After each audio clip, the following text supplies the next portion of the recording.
নমস্কার বন্ধুরা, moms lovely ফুডে তোমাদের সবাইকে স্বাগত। আশা করি সবাই ভালো আছে যে যেখানে আছো। আজ আমি সকালবেলা একটা জলখাবার বানালাম যেটা ভীষণই হেলদি আর টেস্টি, যেটা বড় থেকে ছোট সবারই প্রিয়। আমাদের ঘরে দুটো বাচ্চার তো ভীষণ প্রিয়, আর আমার তো খুবই ভালো লাগে এই ধরনের জলখাবার, যেটা হেলদি হবে এবং টেস্টিও হবে। হেলদি বলতে এটাতে আটা ময়দা কিছু ব্যবহার করিনি, ওটস দিয়ে বানিয়েছি। আর ওটস তো তোমরা জানোই আমাদের স্বাস্থ্যের পক্ষে কতটাই ভালো। তো চলো কিভাবে বানালাম সেটা তোমাদের সাথে শেয়ার করব। তো প্রথমেই আমার ঘরে যেরকম সবজি, যার ঘরে যেমন সবজি আছে সে সেরকম সবজি দিয়ে বানিয়ে ফেলতে পারো এটা। তো আপাতত আমি একটা পেঁয়াজ কেটে নিয়েছি, ওখানে ধনেপাতা নিয়েছি একটু কুচিয়ে, আর একটা গাজরকে আমি খোসা ছাড়িয়ে রেখেছি, ওটা একটু গ্রেটার দিয়ে কুচিয়ে নেব। যতটা কুচানো হয় ততটাই ভালো। তো এটা আমি গ্রেটারের সাহায্যে একটু খুব মিহি করে, যেহেতু কোচালে ভালো হয়। তোমরা চাইলে এর মধ্যে ক্যাপসিকাম দিতে পারো। তো ক্যাপসিকামটা আমার ছেলেরা খুব একটা পছন্দ করে না বলে আমি এর মধ্যে দিলাম না। আর এই ওটসটা আমি রেডি করে রেখেছি। এটা ওটসটাকে আমি কড়াইতে, শুকনো কড়াইতে বেশ কিছুক্ষণ ধরে ভালো করে ভেজে ঠান্ডা করে গুঁড়ো করে রেখেছি। এটা আমি এইভাবে কন্টেনারে রেখে দিই, অন্তত 1 মাস চলে যায়। তো এইভাবে তোমরাও রেখে দিতে পারো, ভীষণই ভালো হয়। একটু ভেজে নিলে আরও টেস্টটা ভালো হয় ওটসের। তো এখানে আমি ওটস নিয়ে নিয়েছি 1 বাটি মতন, আর ডিম নিয়ে নিচ্ছি 3টে ডিম নিয়ে নেব। আমাদের 4 জনের জলখাবার বানাচ্ছি, তো এখানে 3টে ডিম নিয়ে নিচ্ছি। এবারে একে একে যে সবজিগুলো আমি কেটে রেখেছি সেই সবজিগুলো একে একে দিয়ে দেবো।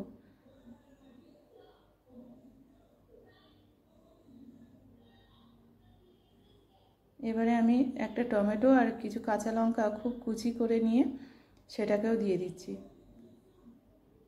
খুব ছোট ছোট করে দিচ্ছি যাতে ওরা মুখে না পড়ে খুব একটা। নুন দিয়ে দিলাম, হলুদ দিয়ে দিলাম, একটু চাট মশলা দিয়ে দিচ্ছি। একটু টেস্টটাও তো ভালো হওয়া দরকার, যেহেতু বাচ্চারাও খায়। আর একটু গরম মশলার গুঁড়ো দিয়ে দিলাম, দিয়ে সব মিক্স করে নিচ্ছি ভালো করে। প্রথমে একটু মিক্স করে নিচ্ছি, তারপর জল দিয়ে একটা ব্যাটার তৈরি করে নেব। অল্প অল্প করে জল দিয়ে দিয়ে একটা ব্যাটার তৈরি করব।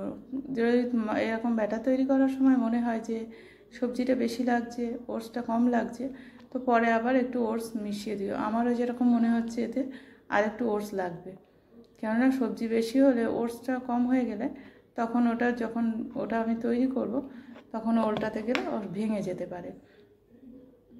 সেই জন্য আমি এতে আরও 2 চামচ দিয়ে দিয়েছিলাম ওটস। দিয়ে আমি ব্যাটারটা একদম সুন্দর রেডি করে নিয়েছি।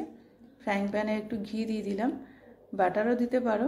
বাটারটা দিয়ে নিয়ে আমি ঘি দিয়ে দিলাম। ঘিয়ের ফ্লেভারটা ছেলেদের বেশি পছন্দ, তো সেই জন্যে বাটার দিয়ে দিয়েছি, ঘিটা দিলাম। এবারে এইভাবে আস্তে আস্তে করে একটু বিছিয়ে দিলাম, একটু হালকা করলাম পাতলা করার জন্য, চেপে চেপে এইভাবে দিয়ে দিচ্ছি। আমার ফ্রাইং প্যানে 3টে ধরে যাবে একসাথে, আরও ছোটো ছোটো করলে 4টে ধরে যাবে। তো আমি 3টে করেই আপাতত বানাচ্ছি। গ্যাসের ফ্লেমটা মিডিয়ামে রাখতে হবে, যাতে ভিতরে সবজিগুলো আস্তে আস্তে সিদ্ধ হয়। আমার এখানে গাজর দেওয়া আছে, পেঁয়াজ দেওয়া আছে, ওগুলোও সিদ্ধ হতে হবে। তো উল্টে দিলাম, দেখো নিচের কালার কিন্তু সুন্দর একটা কালার এসছে। আমি ওপিটেও একটু হালকা করে ঘি দিয়ে দিচ্ছি, 2 পিঠেই হালকা করে একটু ঘি দিয়ে দিচ্ছি।